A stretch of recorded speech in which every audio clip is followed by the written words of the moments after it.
Hey guys, what's going on? Aaron here. Welcome to the video. So what is going on with the crypto market? And has the crypto market topped?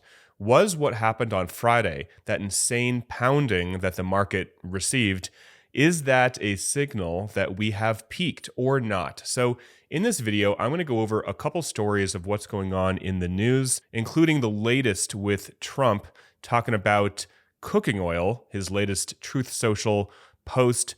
Some updates just about what's going on with Bitcoin, Elon Musk jumping in the action, talking about some Bitcoin seized, and then my projection on what's going to happen down the road. So the first thing right here from yesterday, Trump said, "I believe that China purposely not buying our soybeans and causing difficulty for our soybean farmers is an economically hostile act."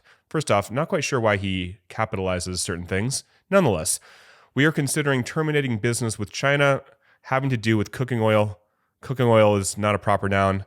And other elements of trade, also not a proper noun, as retribution. As an example, we can easily produce cooking oil ourselves. We don't need to purchase it from China. So that's what happened there. Take a look at the prices of crypto. We are up for the day, but for the week and for the month, we are certainly down. Take a look right here, though. We have gold and silver continuing to climb really, really hard. And I do believe that a lot of this capital will flow into Bitcoin because they are so similar. This is part of this debasement trade that a lot of people are talking about. So right here, I want to go over a couple of stories real quick. I will make a video on this. If you guys are involved with Celsius, Tether settled for around $300 million, which is good and bad, right? It's good that this didn't take another 5 years and get a little bit more money, right? Because then most of the money would have gone towards the lawyers. And since we're getting paid out in US dollars, the price of Bitcoin could be a lot higher and it wouldn't be very good. But I will cover that more in a future video. So Powell said yesterday, which is pretty bullish, we may be approaching the end of balance sheet contraction in the next coming months. Right here, a little video. JP Morgan is exploring crypto custody services for its clients. Definitely bullish. And here we have Larry Fink. Let me go play this for you guys. Bitcoin, because we were talking about Bitcoin then, was the domain of money launderers and thieves. But the markets teach you have to always relook at your assumptions. There is a role for crypto in the same way there's a role for gold. That is, it's an alternative. For those looking to diversify, this is not a bad asset, but I don't believe that it should be a large. Yeah, so a huge shift from Larry Fink, basically calling it a horrible asset that's only used for criminals. And now he's like, well, it may not be a bad part of a portfolio. And the big reason is because he's making a bunch of money with the ETF. So he changes his tune based off of money, ultimately. And let's hear from him on this one as well. Yeah. There's $4.1 trillion of money in city globally in digital wallets. A lot of that money is outside the United States. If we could tokenize a ETF, digitize that ETF, we could have investors who are just beginning to invest in markets through, let's say, crypto. They're investing in it, but now we could get them into the more traditional long-term retirement products. So we look at that as the next wave of opportunity for BlackRock over the next tens of years as we start moving away from traditional financial assets by repotting them in a digital manner, and then having people stay in that digital ecosystem. Mm-hmm. They can have their cash, and we have the largest cash money market fund that's tokenized called Bennett.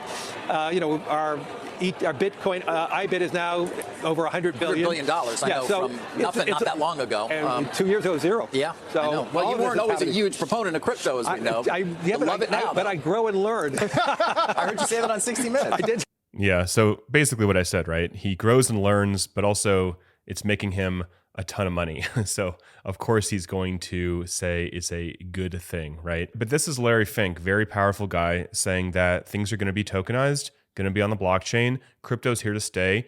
Everything's becoming more digital, right? All things that point towards crypto doing very well over the next couple years, right? So take a look right here. This is talking about the whole cooking oil thing.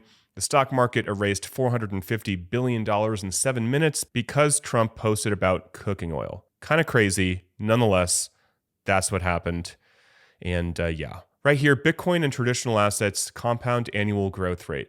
Still, if you look at Bitcoin versus gold versus the S&P, we can see that Bitcoin is highly outperforming everything. Gold obviously has been crushing this year and has been outperforming Bitcoin for sure. But take a look at a 5-year horizon. Bitcoin is crushing gold, right? So I think that Bitcoin is still going to outperform gold just because Bitcoin is absolutely freaking fixed in terms of its monetary policy, in terms of its inflation, one could call it. Whereas gold, if gold rallies to 10,000 bucks, they're going to deploy a lot more money to dig up more gold. And right here, we have a chart from Fidelity saying that Bitcoin beats gold and fiat, obviously, on every front. So Fidelity saying that Bitcoin right here in the middle is better than gold. Bitcoin is portable and verifiable and divisible, where gold is not. The only thing that gold has that Bitcoin doesn't is a long-term track record. And that is something that I think has merit for sure. And Bitcoin, one could say it does not have a track record yet. But when they'll put this plus mark for track record, will that be after 20 years, 30 years, maybe after the next massive recession? Who knows? And right here, Elon Musk saying, Bitcoin is based on energy. You can issue fake fiat currency, and every government in history has done so, but it is impossible to fake energy. So Elon knows what he's talking about. I'm not quite sure why he hasn't fully jumped on the Bitcoin train. To be honest, he really stayed away from crypto this cycle, or this year and last year. I mean, he got a little bit into some meme coins here and there, but unlike 2021, where he was the biggest Doge advocate in the world, this cycle, he's been pretty chill. And also, the US government just seized $15 billion worth of Bitcoin from a pig butchering scam based in Cambodia.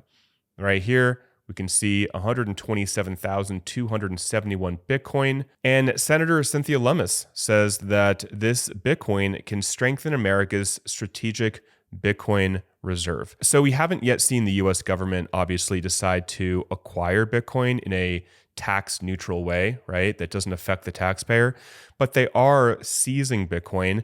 And that may be their main strategy of acquiring Bitcoin and then obviously not selling that Bitcoin. Here we have a post saying quantitative tightening is over. Now what? Probably rate cuts, right? We're going to see 2 rate cuts this year. I'll get to that in just a second. Yet again, Powell is behind the ball. The number of self-inflicted wounds by the Fed is piling up. So they will be cutting rates. Let me get to that in just a second right here. There is a 95.5% probability that we will get 2 additional 25% cuts this year. And that again is very, very good, right? Joe on Twitter says Bitcoin is up 750% over the last 3 years as the Fed tightened monetary conditions, which is historically not a good thing for risk assets. The Fed funds went from 0.25% to 5.5% to 4.25%. The balance sheet shrunk around $2.5 trillion. Now that quantitative tightening is ending and the Fed's policy rates are coming down to sub 3%, Bitcoin now has the tailwinds of easing at its back. And that's a really good point because over the last 3 years, it has not been a great market for risk assets. Nonetheless, Bitcoin is up over 750%. Now we are going to end quantitative tightening, begin rate cuts, probably go into a QE, quantitative easing cycle. What will that do for Bitcoin? You can let me know your thoughts below on that. And finally, we have in Q3 alone, the number of public corporations that own Bitcoin increased 38%. And the amount of Bitcoin these 172 public companies own increased 20% to over 4.8% of all Bitcoin.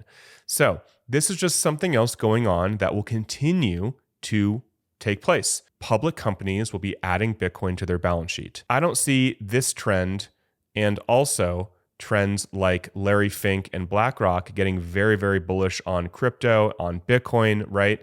None of these trends are going to end. They're only going to escalate, right? They're only going to escalate here. And finally, taking a look at Bitcoin, it's been pretty flat, 112. So pretty rocky over the last couple of months, obviously. 126K not too long ago. Now we're at 112.